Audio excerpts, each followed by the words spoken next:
Welcome back to our channel, soap fans. We are looking at the Friday, August 21st episode, and let me tell you guys, this one is going to completely shatter our hearts into a million little pieces. We have a terrifying medical crisis unfolding for Chanel and her unborn baby, a deeply emotional callback to one of the most tragic losses in Salem history, and a police interrogation that has disaster written all over it. But here's the kicker. The writers are weaving all of these separate tragedies into one massive, suffocating cloud of grief that is hanging over the entire town. I have some wild theories about how this is all going to connect, especially regarding Lexie Carver's impending doom, so let's get right into it. Let's be real for a second about what is happening with Chanel DiMera. The poor woman has been in agonizing labor off camera for days now. Days. And just when you think the writers couldn't possibly pile more suffering onto this expectant mother, Kayla drops a massive medical bombshell. Chanel cannot have an epidural. You heard that right. Kayla claims that because Chanel's body has been so severely weakened by her grueling chemotherapy treatments for breast cancer, a spinal block is somehow more of a risk than enduring hours upon hours of excruciating, stress-inducing labor. A lot of fans think this makes medical sense, but I actually think this is a highly questionable call by Kayla and a deliberate plot device by the writers to maximize the sheer torture Chanel has to endure. It is absolutely brutal to watch, and you won't believe what happens next. Johnny DiMera, standing there watching his wife writhe in unimaginable agony, actually has the nerve to say, "That's okay. Are you kidding me, Johnny?" I know he is trying to be supportive and trust the medical professionals, but it is so incredibly tone-deaf. It is easy for him to accept the lack of pain management when he isn't the one whose body is being ripped apart by contractions and cancer simultaneously. Johnny is completely helpless here, and you can see the absolute terror in his eyes. If we look back at their history, Johnny and Chanel have survived literal demonic possessions and vicious family warfare, but this is raw, unfiltered human tragedy. Chanel's health is rapidly deteriorating, and the baby's life is hanging in the balance. The stakes have never been higher for this young legacy couple. While Johnny and Chanel are living a waking nightmare in the delivery room, the sheer panic is rippling out into the waiting room, hitting Lani and Eli Grant like a ton of bricks. Watching her younger sister face the terrifying possibility of losing a child reopens the deepest, darkest wound in Lani's soul. We are getting a massive callback to the devastating loss of their firstborn son, David Abraham.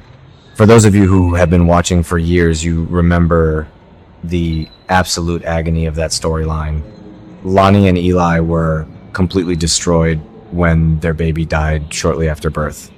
It was a storyline that fundamentally changed Lani's character, pushing her into a dark depression and eventually leading to her entering a convent where she formed that bizarre, trauma-bonded friendship with Kristen DiMera. Seeing Lani forced to relive that trauma while trying to be the strong older sister for Chanel is just gut-wrenching. Sal Stowers is an absolute powerhouse, and you can see the ghosts of her past haunting her every expression. Lani is terrified that history is about to repeat itself in the worst possible way. The Price women have been through absolute hell lately, between Paulina's own health scares, her complicated separation from Abe, and now Chanel's cancer.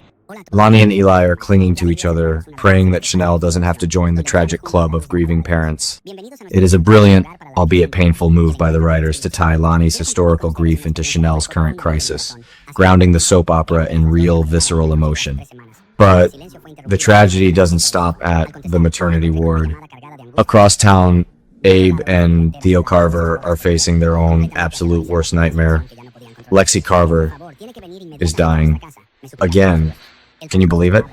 I have to say, I think bringing Nikki Crawford in to play a resurrected Lexi just to rip her away from her family all over again is a remarkably cruel move by the showrunners. Back in 2012, we sobbed our eyes out watching Lexi succumb to a fatal brain tumor in Abe's arms.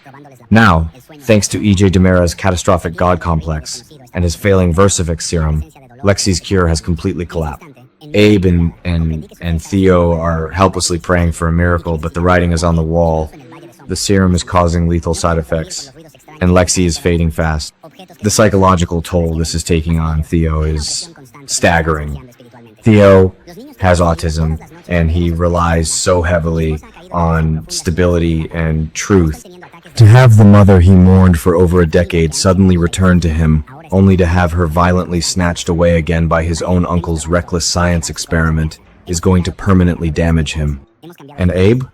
The poor man stepped away from his beautiful life with Paulina to honor his eternal love for Lexi, and now he is going to be left with nothing but grief.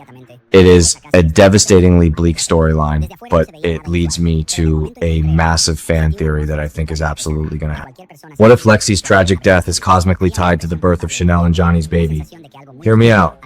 We know the baby is in severe distress. A lot of fans think Lexi is going to pass away just as the baby's heart rate drops, and we are going to get a powerful spiritual intervention. Remember when Lexi made a heavenly visit to Paulina when she was at risk of dying? I am predicting that Lexi's spirit will somehow guide Chanel's baby safely into the world, trading her fading life force to save the newest generation of Salem.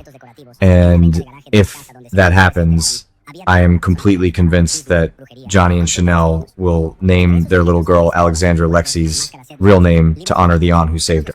It would be a poetic, tear-jerking resolution to this incredibly dark chapter.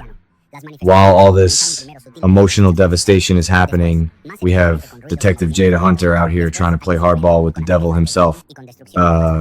Jada and Rafe have been hitting brick walls trying to investigate EJ DiMera. They tried cross-examining Dimitri, Leo, and Gwen about EJ's dirty deeds, but none of them would spill the beans. Dimitri and Gwen are caught up in their own toxic hostage crisis in Alemania, and Leo is too busy trying to save his own skin to incriminate the most powerful man in Salem. So Jada decides to take a massive risk. She marches straight up to EJ DiMera to demand answers directly.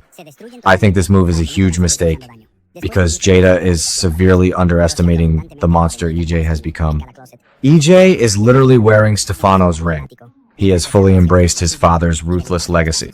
This is the man who buried arsenic-laced Corsail pills that killed Sarah's patient, framed a teenage Holly Jonas for drug addiction, and funded a twisted resurrection lab that is currently killing his own sister. If Jada thinks she can just waltz in and get a confession out of EJ, she is delusional. EJ is a master manipulator, and he will absolutely twist Jada's words, threaten her career, and gaslight her into oblivion. Jada is walking into the lion's den, and without hard evidence, EJ is going to chew her up and spit her out.